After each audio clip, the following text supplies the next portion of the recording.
السلام علیکم پیارے دوستو، آج میں آپ کے لیے ظالم شہزادی کی کہانی لے کر آئی ہوں۔ تو اپنی کہانی کو سٹارٹ کرتے ہیں۔ ایک دن کی بات ہے، ایک شہر میں ایک شہزادی رہتی تھی جس کا نام ظالمہ تھا۔ ظالمہ بہت خود غرض اور غصے سے بھری ہوتی تھی اور وہ لوگوں پر ظلم کرنے میں لگی رہتی تھی۔ اس کی ملازم بھی اس کی ظلم اور زیادہ توقعات کو پورا کرنے کی کوشش میں لگے رہتے تھے۔ ایک دن ایک معصوم لڑکی اور ایک جوان شہر کے باہر آئے جو بھوک سے تڑپ رہے تھے۔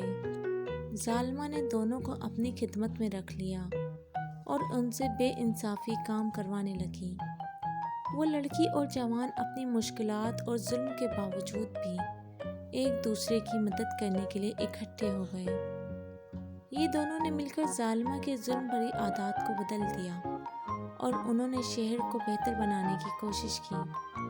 وہ لوگوں کی مدد کرتے رہے اور انہوں نے ظالمہ کو اختتامی طور پر عبرت دلائی کہ ظلم کرنا برا ہوتا ہے اور لوگوں کی مدد کرنا اچھا ہوتا ہے۔ ظالمہ نے اپنے غصے کو سمجھا اور اپنی عادات کو بدل کر اچھا شہری بننے کی کوشش کی۔ وہ نے لوگوں کی مدد کرنے اور اچھے کام کرنے میں مصروف ہونا شروع کیا اور اب وہ ایک محبت بھری شہزادی بنی۔ یہ کہانی ہمیں یہ سبق سکھاتی ہے کہ ظلم اور خود غرضی سے بچنا اور دوسروں کی مدد کرنا ہمیں بہترین انسان بناتا ہے، اور کسی کے ذریعے ظلم کرنے کی جگہ ہمیں دوسروں کی مدد کرنے کی کوشش کرنی چاہیے۔ تو پیارے دوستوں، آج کی سٹوری اچھی لگی ہے تو چینل کو سبسکرائب کر دیں۔